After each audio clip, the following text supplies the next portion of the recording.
pumapasok kayo ng alanganin. Mr. President, baka susunod ka sa dinaanan ng tatay mo. Diyan ako takot. Ayaw ko mangyari sa iyo yan.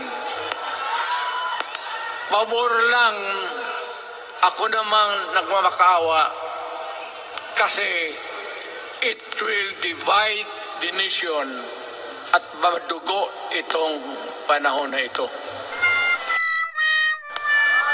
Nung ako'y mayor, pinakitaan ako ng evidence ng PDEA. Doon sa listahan, nandoon yung pangalan mo. Hi guys, magandang araw po sa inyong lahat. Ito naman pong muli ang inyong lingkod, si DIY KKB Informative. At matutunghayan po natin ang ating butihing kagalang-galang Rodrigo Roa Duterte sa Davao City. At marami po siyang isiniwalat patungkol dito sa ating sitting president na si Ferdinand Bongbong Romualdez Marcos Jr. At ito ang mga sinasabi niya. Talagang sapul na sapul po guys. Sapul na sapul. Ito po ay talagang 100% A1 information to. Kaya medyo nakakagigil po.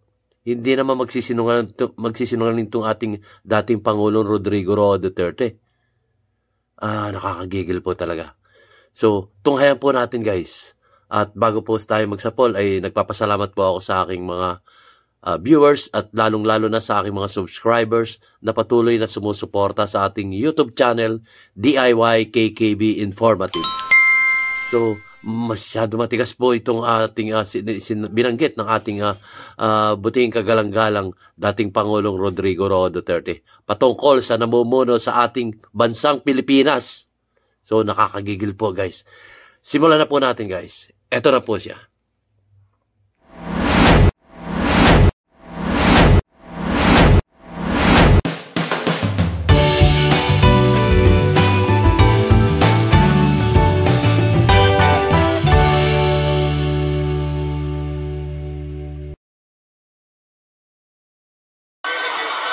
Medyo paus ang boses ko.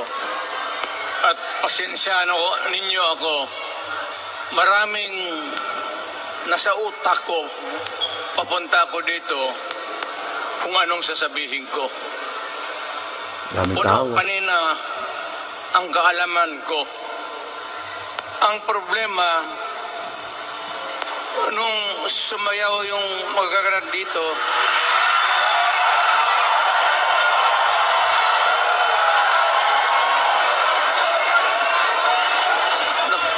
nakalimutan ko. Ito yung nangyari sa Davao. Kasi ako, ano ito, meeting de avance? Alam mo, noong unang panahon, wala naman tayong kamuang-muang, wala naman tayong kalaban, wala namang nagagalit sa atin. Pumunta ang Espanyol at inagaw ang ating lupa, hinirang. For 400 years, nagtiis ang Pilipino, subjugated by foreigners.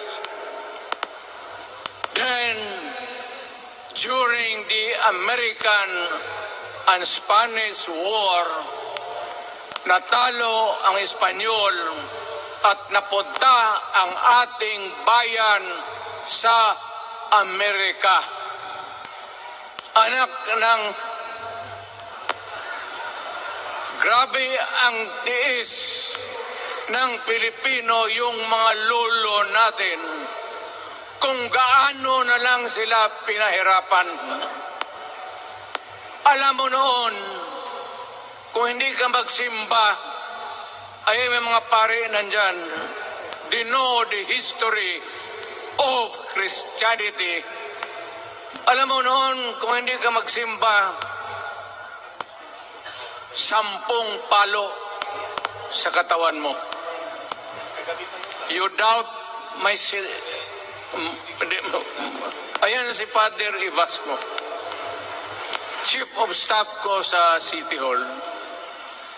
Siya yung NPA leader doon sa Libungan, may plenum ang komunista. Itong mga sundalo natin, nandito sa harap ko, nahuli yan si Vasco. At ako naman ay fiscal noon, pumunta ako sa Katitipan para i-administer ko yung oath niya, yung statement niya kung totoo o hindi. Pagkatapos noon, sabi ng mga sundalo, Piskal, papatayin namin itong 2 pare. Father Tison, Waray, pati si Father Ibasco. Bumaba yan sila sa Visayas para makiksapalaran sa NPA. Sabi ko, wag, kasi pare yan. Puta, alam mo, ang Diyos nandyan eh. Kung ito lang naman yan ang prinsipyo, ideolohiya, hindi naman kriminal yan, kidnapper o pusher. Sabi ko, kulungin na lang ninyo. So, sa matagal na panahon, sulat siya ng sulat kay Cory. Eventually, na-release yan sila lahat, pati na ang asawa nila Quintanar, yung mga komunista, mga Esparo, nanggaling dito at naging uso sa buong Pilipinas, yung pagpatay. Wala. Barangay captain, konsehal, military, navy, police, puro may pamilya. Anak ka na. Kakawalang kwenta yung ideolohiya. Kung hindi mo lang mabinta sa mapayapa na panahon, so kinuha ko siya Chief of Staff, tapos umuwi siya sa Bohol, naging governor. Pare ito. Nandito siya ngayon, kasama tayo, at maraming salamat. You guys from other parts of the Philippines nagpunta rito para lang makipag-duyog sa Bisaya. Sumama lang sa ating, ang sabay tunong sa Tagalog, yung ating, the purpose of why we are here. Wala akong, no longer in politics. I am not a candidate. Nahirapan nga ako mag-akyat ng hagdanan. I am 80 years old. Hindi, 79 lang, pero hindi binibilang yan eh. Sabi malas daw. Sabi ng asawa ko, 80 na ako. Sige, 80 na. Pero nung lumabas itong People's Initiative, yan na. okay man yan. Abogado ako. There are 3 ways of amending the Constitution.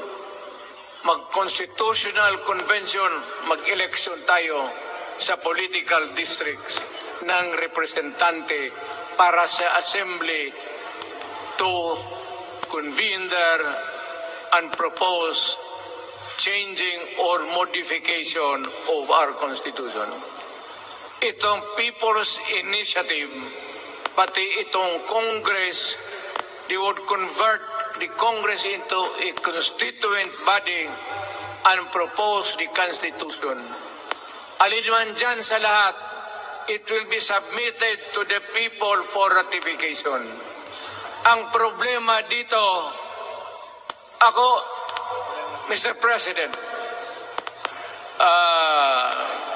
Ma'am Lisa Araneta Marcos. Ayan na. Hindi ninyo ako kalaban. Ayan na. Wala akong sinasabi ng masama. Hindi lang ako makakampanya noon. Todo mo na, Mr. President. Alam mo, iniiwasan ko ito. Eto na. Itong panahon na ito talaga ang iniwasan ko kasi mapipilitan ako ngayon magsalita. Yes. Laban. Tuloy mo na, Mr. Mga President. tao sa gobyerno. Alam mo, Mr. President, Eto na. hindi ako maghingi ng tawad. Kagawan mo yan eh. Ayan. It is your responsibility sa sarili mo. What you do in this world binds you. Iyo yan. Huwag mong sisihin ang ibang tao kasi sarili mong utak at katawan yan. Ayan na. Nung ako'y mayor, pinakitaan ako ng evidence ng PDEA. Doon sa listahan, nandoon yung pangalan mo. Yun na. Ayaw kong sabihin yan kasi magkaibigan tayo. Kung hindi magkaibigan, magkakilala. Ikaw pumapasok kayo ng alanganin. Mr. President, baka susunod ka Nako. sa dinaanan ng tatay mo. Ayun. Yun na. Diyan ako takot. Ayaw ko mangyari sa iyo yan. Pabor lang, ako namang nagmamakaawa kasi it will divide the nation at madugo itong panahon na ito. Alam mo, Mr. President, sabihin ko maya sa tao kung ano ka. Noong unang panahon, hindi tayo puro Bisaya nagkita-kita doon sa Luzon.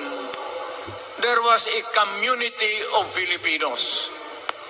Galing Visayas, galing Ilonggo, galing Waray, galing Mindanao, galing Hulo, galing Lanao, Cebu, Samar, at Taas, Pampanga, Apare.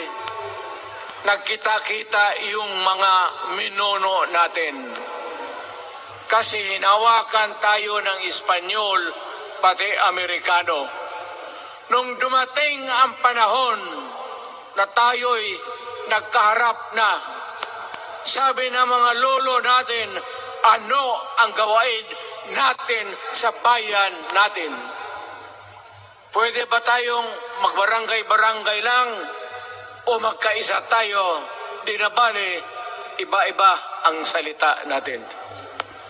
It was agreed by the Filipinos then of all walks of life, Mailocano, Cebuano, mga taga Mindanao, they agreed to form a constitution. Alam mo, yung constitution parang bahayan sa tao. Tama. May poste, Sabi natin, magawa tayo ng magandang opisina where we can meet and talk about the destiny of this country. Doon, they agree na yung malaking bahay, may poste, mga malaking poste, at may mga muebles at kwarto, living rooms and all. Ang usapan na from time to time, lumalaki na ang bayan at magdagdag tayo ng mga opisina sa mga opisyal. Maganda yun. Bahay yun. Mga sahig, nandyan lahat. Lamesa, desks, chairs and everything. Wala tayong pinag-usapan na sirain yung bahay na yun. Tama. It was intended for posterity at inabot sa atin yung konstitusyon na yan. Oo. Although it was amended and modified, but it is still the fundamental law since 1935 hanggang ngayon. At what keeps in Ilocano, Bisaya, Waray, Moro, bakit tayo nagkaisa? Magkaiba ang salita natin, ang pagkain, iba, ugali, iba. Bakit tayo andito ngayon? Dahil sa isang bahay. Yung bahay na yan, yung papel, the Constitution. Ngayon, ang Constitution is supposed to be a permanent thing. Ang batas na binigay ng Constitution sa Congress, sa lawmakers, they can make laws every day, modify, change it if they want, every week. Okay lang yan. Huwag ninyong pakialaman ang Constitution kasi yun ang bahay opisyal ng Pilipino. Anak ka ng... Bakit pumasok sa utak ninyo yung People's Initiative? Anong nakain ninyo? There's nothing wrong with the Constitution right now. The environment in the Philippines seems to be positive, okay. Wala namang problema. Araw-araw nakikita tayo. Punta Maynila, marami akong kaibigan, mga brad ko, mga classmate ko. Okay ang buhay natin. But suddenly, nandito yung People's Initiative. Alam mo, sa umpisa pa lang, nagdududa na ako. Bakit? People's Initiative manggaling sa tao. Dapat yan galing sa mga purok at doon sa barangay at doon sa DILG, ipasa nila sa syudad, sa probinsya at sa national office. Dito mga congressman,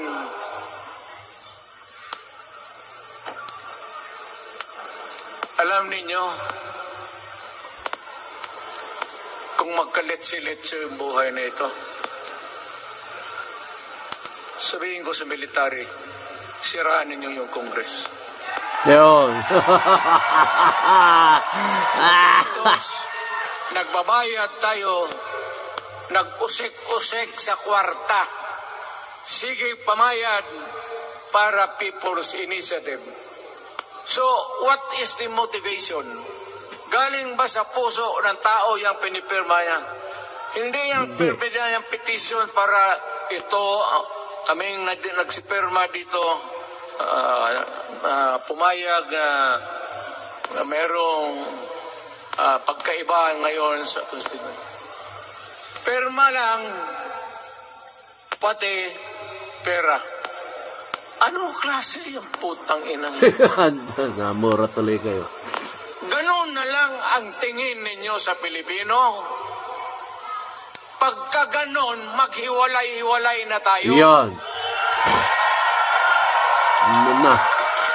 Ano na? Taga Luzon, pumunta na yan sa Mindanao, mag-declare na lang tayo ng independence separate. Bakit binababoy ninyo ang bayan natin? Ako naging presidente. Ako naging mayor. Ako naging congressman. Ang sinasabi ko sa inyo, putang ina. Ginalit nyo eh. Ginalit nyo kasi. Malinis to. Baka ihi mo ito ha.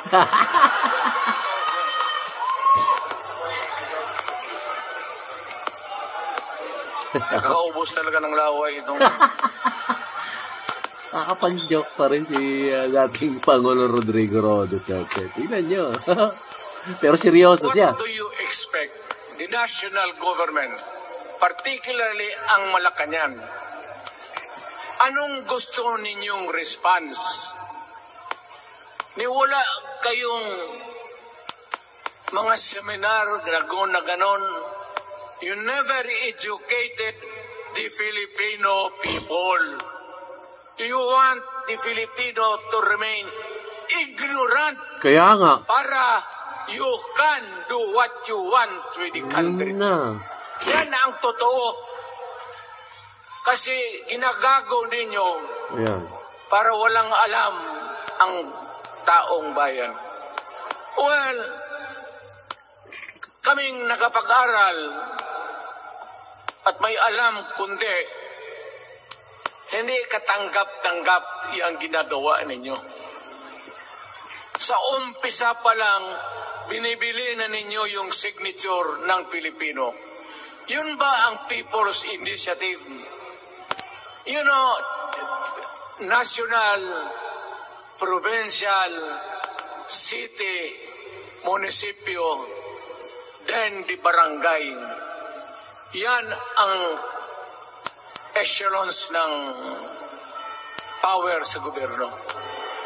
Hindi naman ninyo gigamit ang barangay at binigyan mo ng 20 milyones isa't isa sa kanilang mga congressman. At binibili ang Pilipino. Alam ninyo kung ano yan? Kaluluwa ang ninyo ang binibili ng taong bayan. Hindi ako mapayag ng ganon. Nakapag-aral ako, hindi naman ako ignorante. Bakit ka mag-people's change? Ang problema ninyo, ganito. Ay, hindi pa. Pauna. Ang malas ng Pilipinas, every president, almost all, pag naupo na dyan sa Malacanang, walang ginagawa kung mag-isip ang mga putang ina kung paano pahabain ang termino nila. Yan na. Lumabas na. That's the problem. Bakit ganon kayo? Ang demokrasya may eleksyon. Para naman, tignan ninyo, Presidente Osmeña Bisaya, ang napaalaala ko ba, Garcia Bisaya, then Magsaysay Ilocano, then si Quirino Ilocano. Ganon dapat. Ang eleksyon is a cleansing process. Gumagalaw yan, huwag mong pigilan. Ngayon, kung ikaw nandyan, naupo ka, you stop the process of governance, hintuin mo, kasi pahabain mo ang termino, gusto mo. Sabi ko nga sa iyo, Mr. President, kaibigan kita, Bingbong. Pag pinilit mo ito, lalabas ka ng Malacanang. Yun. Kagaya noong panahon ng na tatay. pinalayas kayo. Yun.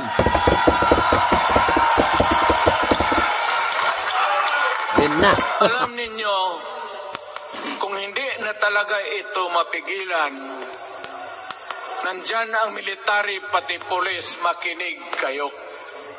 Pag-aralan ninyo kung ano yung pinapakain nila sa taong bayan.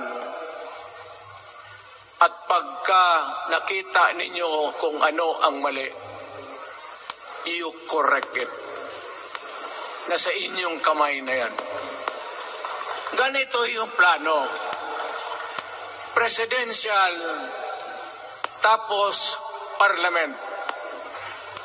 Ang presidential, lahat kayo, ako, ikaw, lahat, hanggang doon, nagboboto, direct vote to elect a president.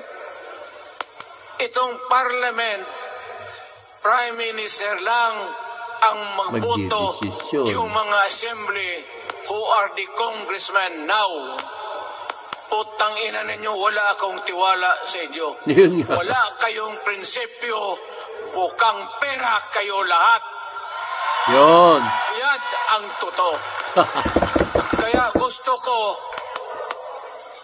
pag nagka-letse-letse nga pumasok ang military, palitan ninyo lahat. Aristuhin ninyo. Yun. Kasi nagsasayang ng pera at yung ginagastos nila is a fraud, swindling ang ginawa nila. You must account for the wasted money, for the money that you bought the signature of a Filipino. Bribery.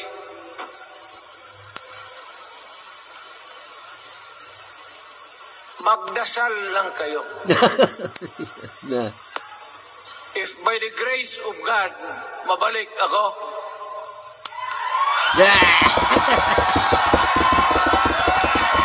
Babalik. Kasi yan nga guys eh. Pag inapinyo Pilipino, lalabas at lalabas yan. Talagang magsasalita yan. Nakikita na niya inaapi ang mamaya Pilipino eh. Di ba pipilitan naman siya? yan, hindi ba yan totoo? Putang ina kung mabalik ako, arestuhin ko kayo lahat for the swindling of the Filipino people. You committed fraud. Pinagsayangan ninyo ang pera namin. People's Initiative does not involve buying the vote or the signature of the Filipino. Talagang mga wala kayong prinsipyo, mga putang ina ninyo. Yan. Namura na uli kayo. Yun naman, baski ano ka, diyan katagal akong, yan o. Yung sa likod ko, umupo ako dyan. Vice Mayor ako. Diyan, Mayor ako, pinakamatagal. Naging congressman ako. Presidente. Kayo, nagpasok sa Congress, eleksyon, nanalo, Seiko. So parang ganito, yung mga, para sa mga Mahirap. balaga, pati lalaki. Pasok niyan, Seiko. Paglabas niyan, Rolex. pagkatapos, Rolex na. Ayun nga. Pumunta ng Malacanang, nakatamaraw, paglabas niyan, nagka-Mercedes. Busog kayo lahat. Tingnan ninyo yung mga bahay noon ng mga congressman at tingnan ninyo ngayon kung ano kayaman sila, lalo na yung mga bahay nila sa Maynila. Pera namin yun. Pero Wala natama kayong mo. masabi sa akin. Alam mo bakit diretsano ko magsalita? Ninipahat wala ako. Paglabas ko sa Malacanang, lipad ako dito. Pumunta ako sa bahay ko para mag-retire. Ayaw ko sanang bumalik. Yeah. Ayaw ko na. Matanda na ako. putang ina, napapandol lang ako dyan eh. Kaya lang, marami akong magandang naisip kanina papunta dito. Kaya yung sumasayaw lang kasi yung mga... Nag-joke na naman. Nag-joke na naman. Nabakante tuloy, nakalimutan ko. Alam niyo, ninyo-neutralize niya lang yung galit ng tao eh. Yung mga ganyang biro. Huwag kayong magpaloko. Alam mo, Parliament, yan na, Switzerland siya. ang ambisyon yan, karamihan, galing kay Lisa Marcos, pati kay Romualdez. Bongbong bangag yan. Naku, yan na. Nabisto ka na ngayon. Nabisto na. That's why sinasabi ko na sa inyo ngayon, si Bongbong Marcos bangag noon, ngayong presidente na, bangag natin ang presidente. Yun. Ay, mahari. Kayong mga military, alam ninyo yan? Lalo na yung nasa Malacanang. Alam ninyo, the armed forces of the Philippines, alam ninyo, may drug addict tayo na presidente, putang inang yan. Yan. Ayun ang, bakit ako nagkaroon ng kaso ng ICC? Sabi nila, pinapagpatay ko raw yung mga drug user at drug addict. Mabutit na lang, wala na ako sa pwesto. Baka kasali ka pa. No, Mr. President, pinilit ninyo kami. Ayan. Kayo yung sa Bisaya, kinikitoy mo yung Pilipino. You are testing the waters. Not even. You are, pushing to the limits ang pasensya ng Pilipino. Yan na. Wag mong gawin yan. Wag mong gawin yan, wag mong ituluyan, kaya magkagulo. Pag hindi namin napilitan kayo sa mga rallies, sa aming mga boses, ang sentimento namin, ako'y sinasabi ko sa military, nag-hemorrhage ang bayan, gastos dito ng gastos doon. Tapos kung mag-speech, ang pinag-usapan ang putang inang pobreng Pilipino. Gastos dito, gastos doon. Mga military, maawa kayo sa bayan. Pag hindi namin kaya, gawin na ninyo. Gawin ninyo, kawawa ang Pilipinas. Yan na. Alam mo, presidente, tapos mag-parliament, tumatakbo ng assemblyman o congressman niya si Sandro, tapos ipasok nila sa assembly, gawain nilang prime minister. Yan nga ang sakit ng Pilipino.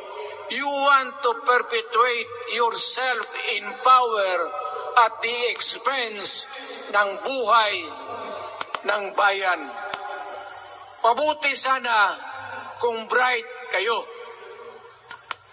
Kung drug addict ka lang naman at may asawa kang hungry for power, tapos may isa itong taga Leyte, gusto siyang mag-prime minister at gawin niya itong Bongbong, diyan ka lang, ako ang bahala. Ceremonial president ka na lang. Ako na ang magpatakbo ng bayan sa parliament. Yan ang plano nila. Yan ang hindi talaga matanggap natin. Kalukuhan niyang putang ina. Huwag kayong... 5 beses na kayo namura. Bilang na bilang ko. Bakit ako makipag-away ng presidente? Marami siyang sundalo. Kaya natin, kayong pumalag, kayong... Pero there is always a time for everything. May panahon na ikaw ay sikat. Sa ayaw mo at sa hindi, may panahon ka talagang bababa dyan sa Yan na. yan. Gaano katagal ka man to hang on to the power, that is for God to decide for the nation. Kami, patayin ninyo, wala na akong silbi. Tapos na ako, naging presidente na ako, nakatikim na ako ng pag-upo ng silya dyan sa Malacanang. Ganoon na lang ang ang alaga ko sa bayan. Alam mo ba, tanungin mo yung lahat ng senador, magbisita sila, isang kanin, isang pork chop o sisda, sabaw. Noong panahon ko, sabi ko, yan lang ang mapakain ko sa inyo. Walang steak kasi mahal yan. Hindi natin pera itong kinakain natin. Yan ang totoo. Yan. Magtanong kayo ng taga-Malacanang, hindi ako nagpabibida. Sinabi ko lang, huwag ninyong kalimutan, Mr. President, ang delikadesa. Mahirap yan. Hindi matutulog ngayon. Magkaroon tayo ng... Ngayon, wala naman. Yun naman lang ang dapat lang pagpintuhan natin. Huwag kayong pumayag dyan. Binabastos kayo. Anong bakit? Bakit nadalhin tayo sa parliament? Anak ka na. So pag doon, kontrolado na nila, pati yung anak na assured na maging... Yan nga ang mahirap eh. Lahat na maging presidente, ang pamilya nila, walang inisip kung hindi paano titira dyan hanggang sa matapos ang panahon.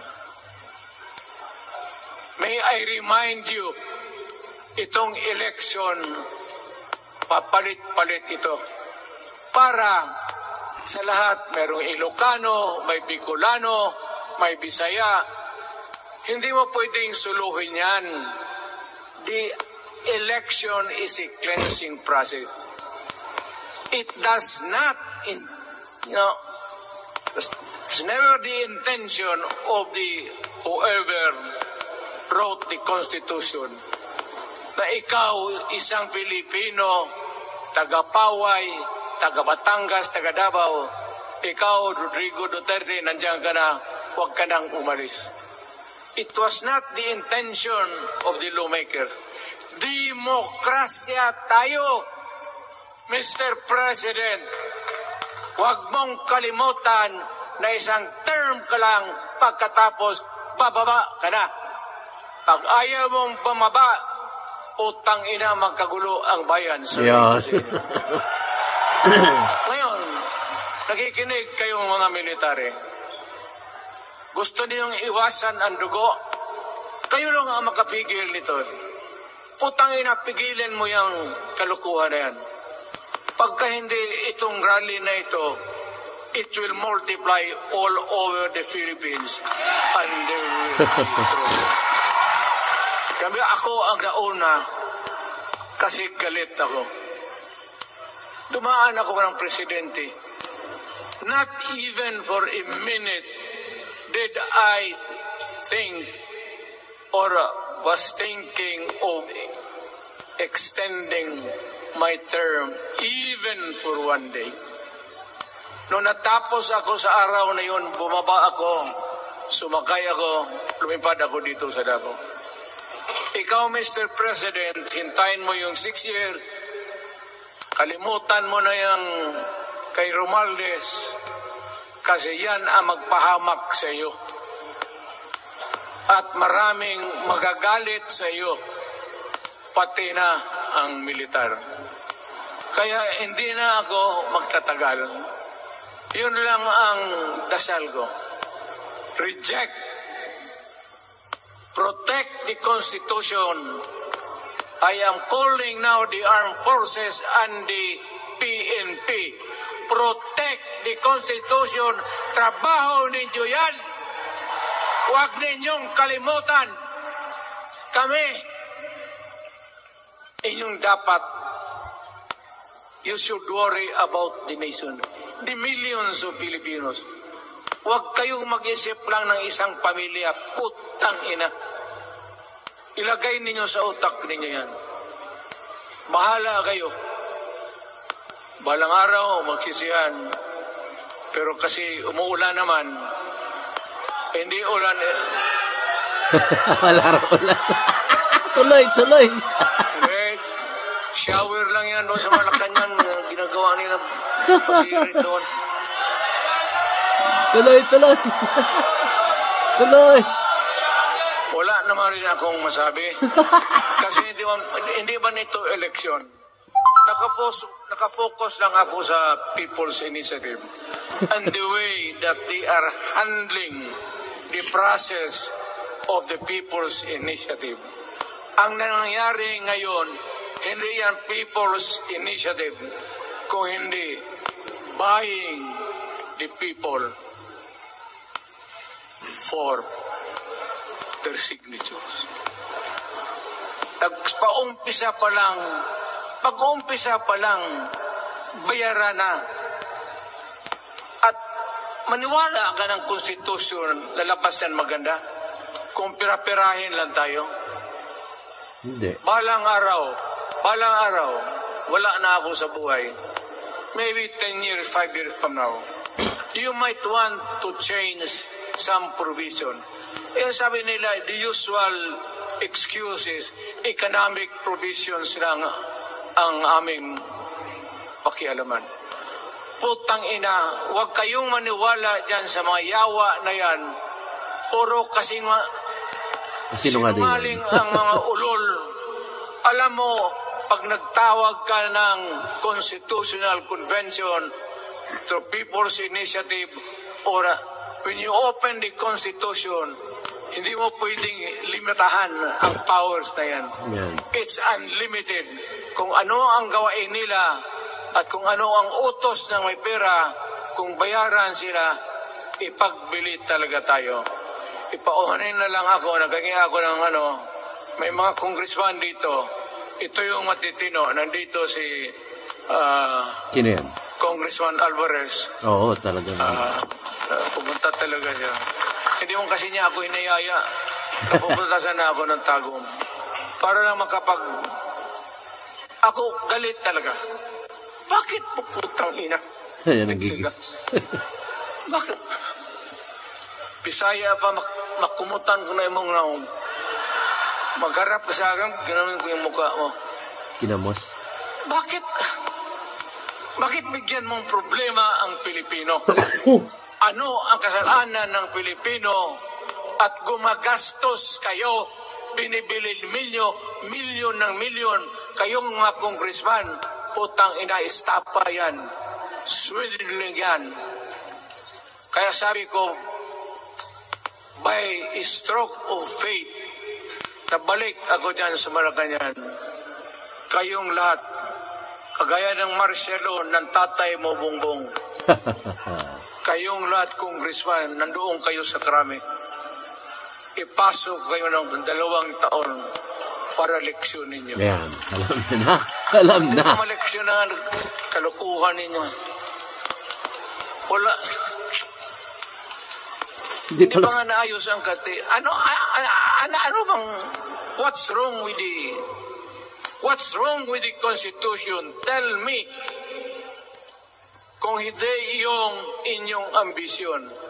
The real purpose itong constitutional changes sa People's Initiative is really to perpetuate those who are in power. Yan na lang ang ganyan ninyo. Marami akong sabihin, maybe kung patayin nila ako, hindi naman. tukil yung aeroplano, wala na tayong magawa. Ngayon kung sino, alam mo na kung sino, yung sa Malacanang, yun ang aristuhin ninyo. Sila nag-umpisa ng kaguluhan ito. Ladies and gentlemen, I am very thankful na nandito kayo, mga Tagalog, Bisaya, at taga-Maynila. And I hope that we will continue to love our country. Magbigay sila na pera, tanggapin ninyo. Pera ninyo yan. Oo. Tax namin yun eh. Hindi ba ninyo na sa isip ninyo? Bigyan kayo ng 1,000, 100, tanggapin mo. Pera ninyo yan. Tama. Pati yung sa bulsa nila, kinakain nila, at pinagbili ng bahay kung saan-saan, pera ninyo. Yan, paaral ng mga anak. So, make sure na bago kayo lumabas sila naman sa mundong ito, may panahon lahat, mamatay tayo. Mag-iwan kayo Yun nga. ng isang prinsipyo.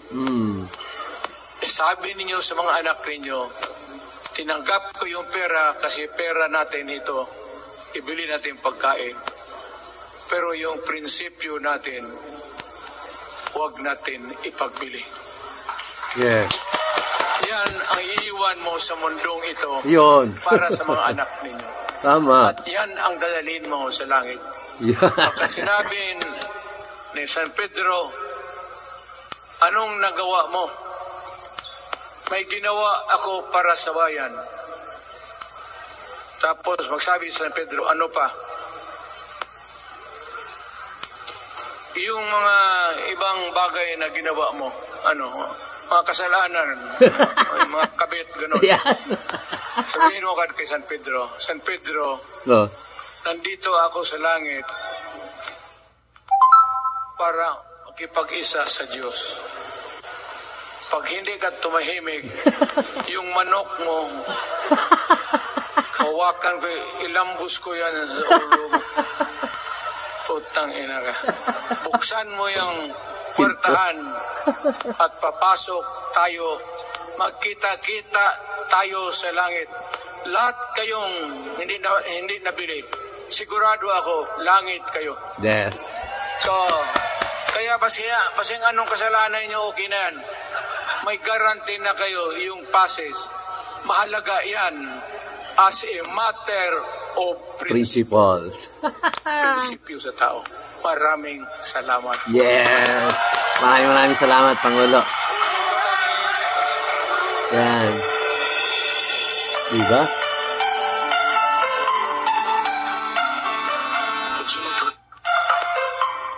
So guys, maraming salamat po. At napakatindi talaga ng mga sinambit ng ating Pangulong Rodrigo Roa Duterte.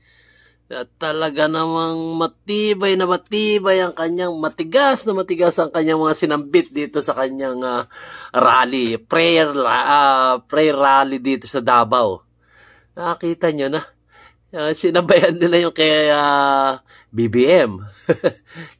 Narinig ko na nga rin yun kaya hindi ko na rin inantay siya kasi alam ko na yung paulit-ulit lang yung sasabihin niya. Tapos ang speech niya binabasa Tapos Tagalog, English, marami English. So yun. Antigas talaga, di ba guys? Napakatindi. Sarap ulit-ulitin yung mga sinambit niya rito. Ay, makakapahinga ako ng maayos ngayon. Kahit napagod ako, galing ako ng kick-off rally ng mga hakot ng mga government employee. Puro government employee yun. Talaga hinakot. Dami nga doon mga bus sa DILG. Nakita niyo naman sa vlog ko Tapos talagang makikita mo yung mga tao doon. Talagang halos hindi nga nakikinig Meron nga doon, mga naka-earphone lang So, doon natin makikita yung talagang walang interest. Kahit na sila nasa gobyerno, pinatawag sila doon. At memo nga yun Siyempre, susunod sila.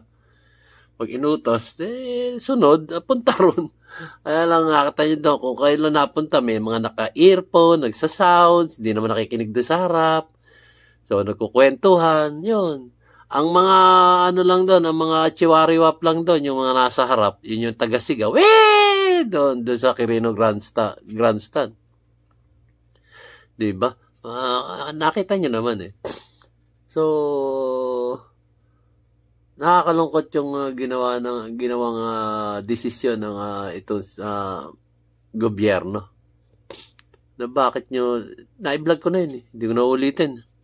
walang kwenta yung naging rally o tinagurian nilang bagong Pilipino, bagong mukha.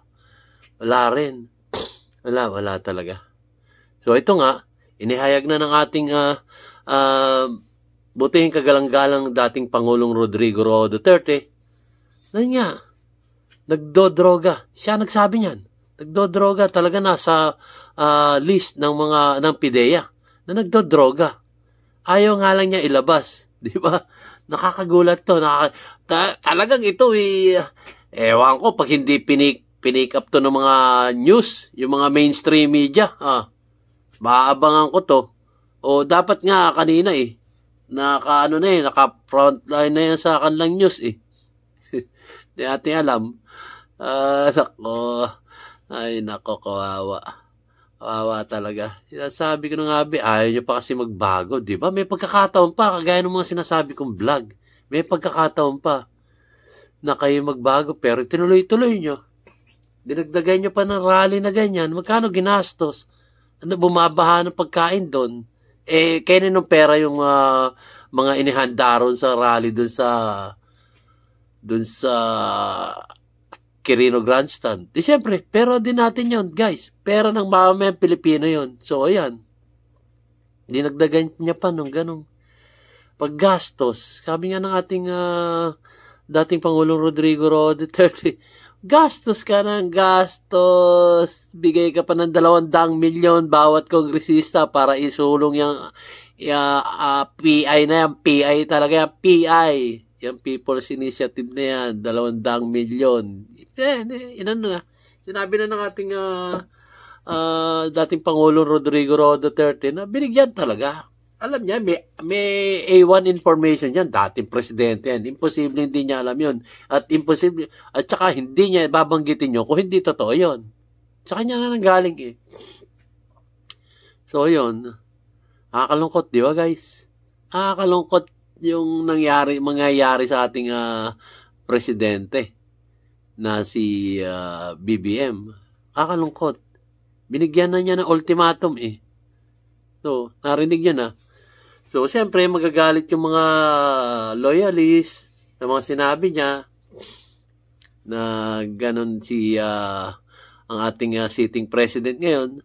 Siyempre, magagalit sila kasi malapit sila doon sa kusina. Sila yung nakikinabang. Siyempre, magagalit sila. Ganun lang yun. So, yun lang, guys. So, maraming salamat po sa mga viewers ko at ang aking mga subscribers na sana nalinawan kayo sa mga sinabi ng ating kagalang-galang dating Pangulong Rodrigo Roa Duterte. Simula na to, guys. At pag hindi pa talaga, di ba, may binanggit pa siyang siya ang papalit doon sa Malacanang. Babalik siya. Yung pala yung sinasabi niya, hindi pala pagkasenador. Kung naintindihan niyo yung binanggit ng ating kagalang-galang butihing dating presidente Rodrigo Roa Duterte, ako'y babalik diyan.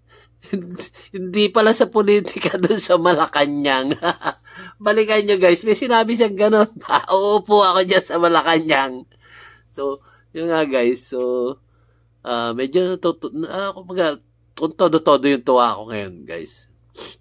Kaya ako nagmamadaling umuwi dahil yun nga, walang internet. Putol ang internet doon sa Quirino Grandstand hanggang doon sa SM. Tila yata mga 5 kilometers ang radius nung walang internet Putol, pinutol nila para walang internet ang tao. Siguro security reason para sa Pangulong BBM na nag-speech dyan sa Quirino Grandstand. Kaya ako naman naghirap. Pakikita ko sa inyo kung paano ako naghirap pa uwi. I-vlog ko rin yun. Unahin ko lang to kay dating Pangulong Rodrigo Roa Duterte. Napakaganda po ng kanyang pagkakasambit dito. Talagang ibinulgar na niya ang mga detalye patungkol dito. So, sige po, medyo nawala na yung aking So guys, maraming salamat po sa inyong panonood ng aking mamunting video dito sa DIY KKB Informative. At sabi nga ni DIY KKB Informative, hindi ko palulungkotin to, mayroon simula at may katapusan. Ano man ang inyong mga tungkulin na matataas dyan, gaano man kalaki ang perang inyong kinurakot sa gobyerno, talaga naman, wala kayong madadala sa kabilang buhay. Sabi nga ng ating buting dating Pangulo Rodrigo Roa Duterte, na may chance ang magpunta uli ng Malacanang. Sinabi niya yun. Rewind nyo. Sinabi niya yun kung inihimay-himay niyo yung kanyang sinasambit dito. Yun. Talaga nasiyahan lang ako kasi sinabi naman niya noon pa, guys. Ayaw na niya, matanda na siya, pero tuloy-tuloy pa kayo. Diba, winarningan na kayo. Tama na yan. Nung ang sabing, nagdodroga ba ang ating presidente? Ano sabi niyo? Wala naman tayo nakikita, pero may alam pala siya noon. So ngayon niya siniwalat. Kasi napuno na yung salop. Sabi nga na ating si Pinoy Survivor, si Kadado, papagpuno na ang salop, dapat ka nang kalusin. Kung mababalikan nyo rin yung mga sinambit ni Sir Dado. Pagpuno na sa loob, kailangan ka nang kalusin. Parang si Fernando po nga. So guys, maraming salamat po. Kaya nga, meron simula Sinabi ko na sa inyo, meron simula at may katapusan. Eto na, malapit-lapit na yan. Ay, nako. Kasi hindi kayo nagtino Tinuloy-tuloy nyo pa eto, babalik ang dating Pangulong Rodrigo Roa Duterte. So, maraming salamat po guys sa inyong panonood. See you on my next vlog. God bless and you have a great day guys. Maraming salamat.